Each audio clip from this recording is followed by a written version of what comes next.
In August of 2020, she tweeted this: I want to make it clear that I believe strongly in defunding the police and reducing the number of officers on our force. For decades, we've had an imbalance in our city's budget, with hundreds of millions of dollars going to SFPD to have them do work they're not qualified to do. I want to make it clear I believe strongly in defunding the police and reducing the number of officers on our force. That's what Hillary Ronen, Board of Supervisors member, said in August of 2020. What's she saying today in San Francisco? Help.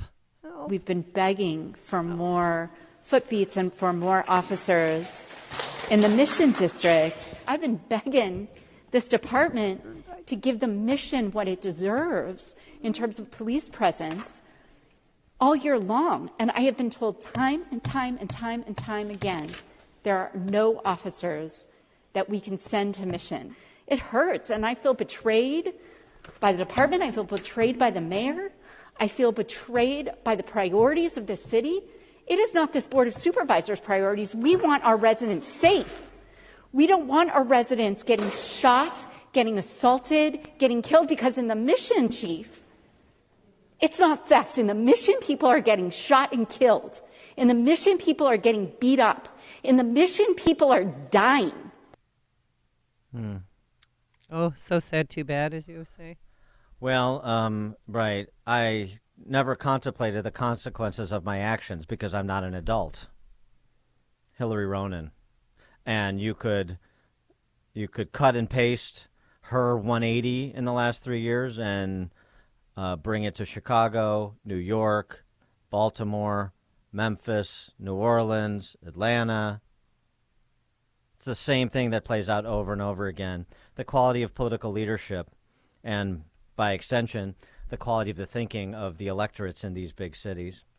For more on all of this, we're pleased to be joined again by our friend Rafael Mangual, Senior Fellow and Head of Research for the Manhattan Institute's Policing and Public Safety Initiative, and the author of Criminal Injustice: What the Push for Mass Decarceration and Depolicing Gets Wrong and Who It Hurts Most. Rafael, thanks for joining us. Appreciate it. Yeah, always happy to be on with you guys. So, the Hillary Ronen versus Hillary Ronen 2023 versus Hillary Ronen 2020, seeing a lot of those sorts of reversals around the country, aren't we? We sure are. Life comes at you fast, I guess, is the the message here. There's a reality that a lot of us saw that was inherent in the ideology that was being advanced through policy during the sort of defund era of 2020. And we warned people. We told them exactly what was going to happen. They got what they asked for, and now, they're starting to finally see the consequences of that. One hopes that they're connecting the dots. I'm not entirely confident that that's the case, in part because of, recent electoral outcomes, especially in Chicago.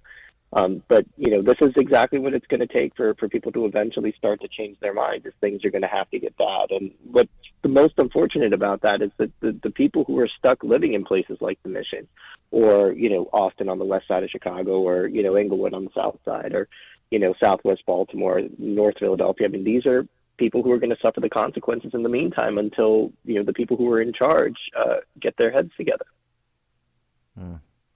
You tweeted out on a topic we tackled the other day when word came out that the acting superintendent of the Chicago Police Department is recommending the termination of Chicago Police Officer Eric Stillman. He was the officer who gave chase Adam Toledo, a 13-year-old who was sport shooting at cars with a gangbanger, gave a foot chase.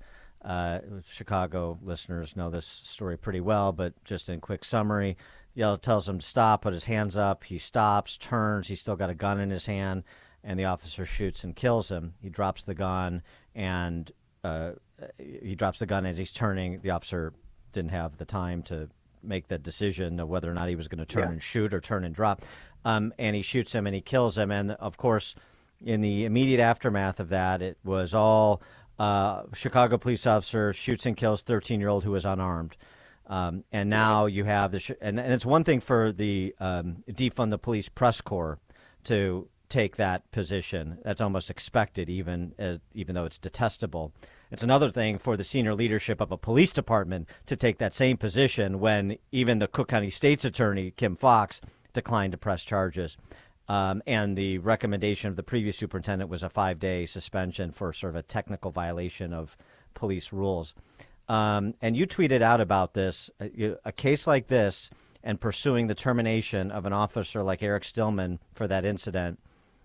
Speaking of actions and reactions, what are the consequences? I mean, the consequences are going to be what flows from the message that this kind of disciplinary action to police, not just in Chicago, but around the country. And that message is, don't you dare put your career at risk in an attempt to keep your community safe. Right? In a sane world, what Eric Stillman did would be universally regarded as heroism. I mean, this is a guy who put his safety below the safety of the community that he was serving by running after an armed individual in response to a shot spotter alert, right? So he is responding to a dark alley at 2 or 3 in the morning because shot spotter was alerted, right? So there's been a shooting. He observes only 2 people, one of whom takes off with a gun in his hand. He gives chase in a dark alley, eventually has to confront that suspect who, within 800 milliseconds starts turning while armed, and then somewhere in the process drops the gun, forcing this guy to make literally a split-second decision to shoot. Right now, obviously, the loss of life is tragic, but what's really frustrating is that this is happening all at the same time in which people on the left are clamoring for more gun control. And the incoherence here, I think, is something really to behold, because in what world can we have effective gun control if at the same time you are sending a message to the very police that would be enforcing those rules that we don't want you to chase armed suspects, we don't want you to respond vigorously to shooting alerts, we don't want you to do the hard work that is necessary to keep potential shooters off the street? I mean, they are just sending 2 completely conflicting messages, and the message to police is going to result in a serious deterioration of public safety, as it already has. Do you think the Chicago board, that they will listen to what former police chief David Brown said? He only suggested a 5-day suspension. So that's a lot different than this interim police chief saying fire him. Yeah, no, I mean, one hopes, but the idea that there should be really any disciplinary action here is a hard one for me to swallow. I mean, I understand, that there may have been some technical violation, but, this is a guy who's making a heat-of-the-moment decision, again, subordinating his safety to that of the community that he's serving. That's exactly what we want our police to do. Well, sorry to interrupt, but on that point, I just want to make this point, because one of the technical violations is he didn't wait for backup. So this guy pursues. Unfortunately, it was a kid, but it was but the kid was acting like a craven criminal, violent criminal, shooting at cars, for God's sake. This guy says, I don't want to let this kid get away. We got to get this kid. Right. And so he takes off, and now you're going to try and hang him up over not waiting for backup because he didn't want the kid to escape? Yeah. I mean, and it's just wild to me, because Chicago, like other cities around the country, is a city in which every other day you hear about a shooting or a homicide committed by someone who was out on bail, someone who was out on parole, someone who was out on probation, someone with 13, 14, 15 prior arrests, and none of those individual shootings seem to drive any serious policy changes. Meanwhile, this shooting drove massive policy changes with respect to the foot pursuit policy.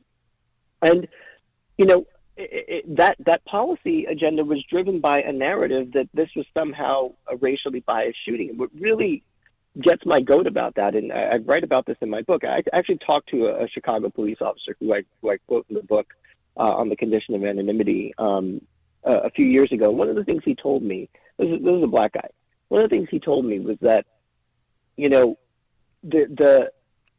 people who are truly racist cops, and they exist, he said, these are the guys that don't care. Their response to the violence in these communities is let them kill each other. Yeah. Right? He's the go-getters. Yep. The ones who care, those are the ones who get out of their car and chase people and put themselves at risk. right? The Vasquez Lassos of the world. Like, those are the go-getters. Those are the people who care. Officer Stillman cared. If he, you know what I mean? If he was harboring racial antipathy, there's no reason why he would put his life at risk at 2 or 3 in the morning in a dark alley on the west side of Chicago to chase, an armed suspect. When exactly. That's so clear. That's exact. It's these politicians. They're the ones who actually don't believe that these neighborhoods, mainly comprised of law-abiding citizens, deserve the same protection as the safer neighborhoods. They're the ones who don't believe that, not Officer Stillman and most cops. Exactly. And That's since exactly right. Everything's political, Eric Stillman is vying to be the new superintendent, the full-time superintendent. Could Eric he be Carter. doing this? Eric Carter, excuse me. Do you think he could be doing this for political reasons to try and win one with progressive Brandon Johnson, who is a defund policer? Yeah, I mean, I don't know enough about the inner workings of Chicago politics to make a call on that. It wouldn't surprise me either way.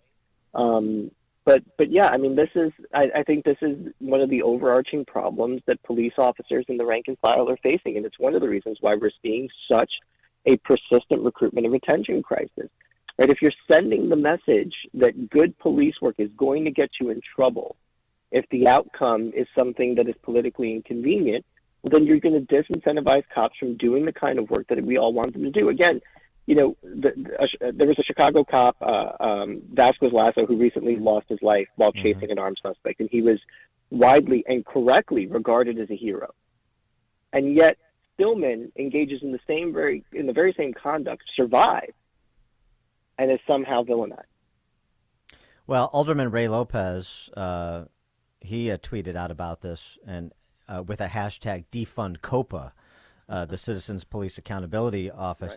Right. From the agency this is his tweet, from the agency that says a person with a gun is not a threat to anyone. I mean, to your point about the schizophrenic position of the left, frankly, on gun violence and gun control and criminal justice and public safety. I mean, there is not any sort of consistent threat. It's just serving the mob, frankly, in an expedient fashion, which is why they get all twisted up. They're saying one thing one day and they're saying the exact opposite thing the next day. But the idea that you have a sitting alderman saying defund COPA. Yeah. Well, I mean, kudos to Ray Lopez for speaking his mind on that and putting political pressure on an organization that's clearly run amok. Again, I mean, there's no sane world in which Officer Stillman is recommended for termination for what should be widely regarded as heroism. Rafael, again, what I saw in that video was an officer putting his life on the line for his community when he didn't have to. And one other parenthetical note: and we know this from the video, he then immediately rendered aid. Immediately, which is his duty to do, but he did it. He did his duty from beginning to end. And you can tell that he was not. I mean, he was distraught. Upset. Oh, yes. I know. It was hard to watch. He didn't. Yeah, he did not leave his house that day hoping to take a life. And this is something else that I think people really need to wrap their heads around. The idea that police are out here, sort of trigger happy and, devaluing life is complete and utter nonsense. And you only need to watch a few of these shooting videos to get a sense of that. One thing, just for repetition's sake, because it's such a jarring statistic, you mentioned it on our show before, the number of arrests for a person ultimately charged with murder. What's the average number of arrests for these habitual criminals? 12. 12 times they've been arrested.